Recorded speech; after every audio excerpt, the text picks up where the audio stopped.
আজকাল তো বাংলাদেশের মধ্যে কন্টেন্ট ক্রিয়েশনের যুগে যে অশ্লীলতা ছেয়ে গেছে, তাতে করে কোয়ালিটি সম্পন্ন যে কন্টেন্ট ক্রিয়েটর গুলো আছে, শিক্ষামূলক ভিডিও আপলোড করে, তাদের কোনো কদর নেই। আরে ভালো একটা ভিডিও আপলোড দিলে সেগুলো মানুষ দেখে না। আর কমর দুলিয়ে হেলিয়ে দুলিয়ে উঁচু নিচু পাহাড় দেখিয়ে মানুষ ভাইরাল হয়, আজকাল মিলিয়ন ভিউ কামায়।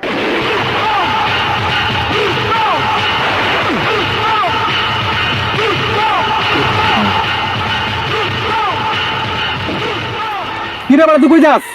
আমার গৌড়া তো না খায় রয়েছে, সেই খেয়াল তো আছে। এই আব্বাজান আপনি এটা কি বলেন? হ্যাঁ, আমি ঘাস কাটবো? এটা হতে পারে না, না এটা হতে পারে না আব্বাজান। আমি পদার্থ বিজ্ঞান নিয়ে সায়েন্সে পড়াশোনা করেছি। আমি ইন্টারে কমার্স নিয়ে অনার্সে সায়েন্স নিয়েছি। আপনি এত টাকা খরচ করে আমাকে পড়াশোনা করেছেন, মানুষের মতো মানুষ করতে চেয়েছেন, ছাত্রী টিকটকার বানাতে চেয়েছেন, আর সেখানে আপনি ঘাস কাটতে যাইতে বলতেছেন? না আব্বাজান, আমি আপনার জন্য একটা সুন্দরী দেখে বৌমা খুঁজতে যাচ্ছি আব্বাজান। সুন্দরী বৌমা কিনলে গা? আরে হ্যাঁ, সুন্দরী বৌমা। কারণ এখনকার যুগে একজন সুন্দরী মেয়ের খুব দরকার। কারণ আমি তাকে দিয়ে রিলস বানাবো, পেজ খুলবো, আর টিকটক করবো, কন্টেন্ট ক্রিয়েশন করবো, কাপল ব্লগ করবো। আব্বাজান এরকম একটা মেয়ে খুঁজতেছি যে কিনা সাকি গানের সাথে ডান্স করতে পারে আর কমর হেলে দুলে নাচতে পারে। এরকম একটা মেয়ে আমার ভীষণ দরকার। তুমি তো বাবা হয়ে আমাকে চোখে দেখো না, আমি তো সিঙ্গেল। আমার মতো একটা কপাল পরাকে বিয়ে দিতে হয়, এটা তোমার চোখে দেখো না। তুমি শুধু নিজেরটাই দেখো। আরে নিজে বিয়ে করেছো কবে? সেই ছোট কালে। আর আমার তো বয়স হয়ে গেছে, বিয়ে দাও না। আর ঘাস কাটতে যাইতে বলো, তোমার লজ্জা করে না? আব্বাজান আমি সুন্দর একটা বুদ্ধি দেই, তোমার এই ছেলে কোনো ভুল করতে পারে না। আমি ওই সুন্দরী মেয়েটাকে বিয়ে করে এনে তারপর তাকে দিয়ে আমরা টিকটক করব, কাপল ব্লগ করব, তাকে দিয়ে লাইভ করাবো, তাকে দিয়ে কোমর দুলে ডান্স করাবো আব্বাজান। আর অনেক ভিউ হবে, নাচবো, গাইবো, সেখান থেকে লক্ষ টাকা আমাদের মাসে আয় হবে। আর সেই টাকা দিয়ে আমরা এই কুড়ে ঘরটা ভেঙে ফেলে আমরা নতুন করে একটা বিল্ডিং দেবো। আরে হ্যাঁ, কষ্টের থেকে এই কথাগুলো বলছি, কারণ আমার একটা ছোট ফেসবুক পেজ আছে, যেখানে কিনা 3 জন ফলোয়ার।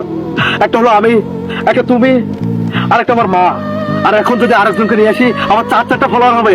আরে আমার মাথা নষ্ট, কি যে কষ্ট খুশিতে। আর 4টা ফলোয়ার নিয়ে আমার ভিডিওতে ভিউ হয় না, কেউ দেখে না আমার ভিডিও। আজকাল তো বাংলাদেশের মধ্যে কন্টেন্ট ক্রিয়েশনের যুগে যে অশ্লীলতা ছেয়ে গেছে, তাতে করে কোয়ালিটি সম্পন্ন যে কন্টেন্ট ক্রিয়েটর গুলো আছে, শিক্ষামূলক ভিডিও আপলোড করে, তাদের কোনো কদর নেই। আরে ভালো একটা ভিডিও আপলোড দিলে সেগুলো মানুষ দেখে না। আর কমর দুলিয়ে হেলিয়ে দুলিয়ে উঁচু নিচু পাহাড় দেখিয়ে মানুষ ভাইরাল হয়, আজকাল মিলিয়ন ভিউ কামায়। আমিও তোমার বৌমাকে সবার সামনে তুলে ধরবো, সবার খাবারের তালিকার মেনু বানাবো, সবাই দেখবে আর মজা নেবে, লাইক করবে, সাবস্ক্রাইব করবে। তোমার ছেলের দিকে তখন ফোকাস থাকবে না, আর তোমার বৌমার জন্য লক্ষ টাকা মাস ইনকাম হবে। আর তখন আমরা বড়লোক হবো, আমরা মুকেশ আম্বানিকে ছাড়িয়ে দেবো, নোবেল প্রাপ্ত বড়লোক। বাংলাদেশের মধ্যে সর্বোচ্চ কোটিপতিদের মধ্যে আমি হব একজন, আর তুমি হবে তার গর্বিত বাবা। আরে আমার ভিডিওতে যখন ভিউ হয় নাই, তখন মাথা নষ্ট। আর এই বুদ্ধিটা আমি পেলাম বাংলাদেশের এই বর্তমান যুগের সিচুয়েশন দেখে। দেখো না তুমি কাপল ব্লগ, দেখো না? দেখি তো, কত ভালো লাগে। সেই ভালো লাগে। আমি তোমার বৌমাকে এরকম করাবো। আর প্রয়োজনে আব্বাজান আমরা একটা কাজ করতে পারি। আমরা তো 2টো পেজ খুলতে পারি আব্বাজান। আমি তোমার নামে একটা পেজ খুলে দেবো, যেখানে তুমি আম্মাকে নিয়ে থাকি গানে ডান্স করবা, তাকে নিয়ে কাপল ব্লগ করবা, আর আমি তোমার বৌমাকে নিয়ে করবো। এখানেই তো ইনকাম। আজকাল তো এই অশ্লীলতা ছাড়া ভাইরাল হওয়া যায় না, ভুলভাল ছাড়া ভাইরাল হওয়া যায় না। আর তুমি যখনই ভুলভাল কিছু করবা, উল্টাপাল্টা কিছু করবা, হাইপারের মতো কিছু করবা, তখনই তুমি ভাইরাল হতে পারবা। এই বাংলাদেশের মানুষ তোমাকে চিনবে, তার আগে চিনবে না। তুমি ভালো কিছু দাও, তুমি সুন্দর করে গুছিয়ে কথা বলো, মোটিভেশনাল কথা বলো, মানুষকে জ্ঞান দাও, এটা করো ওটা করো, ভালো হবে। হ্যাঁ, শিক্ষামূলক কিছু বলো, সত্য কিছু তুলে ধরো। এগুলো মানুষ দেখবে না, এগুলো সস্তা কন্টেন্ট। আর কোয়ালিটি সম্পন্ন কন্টেন্ট এখন আজকাল অশ্লীলতা।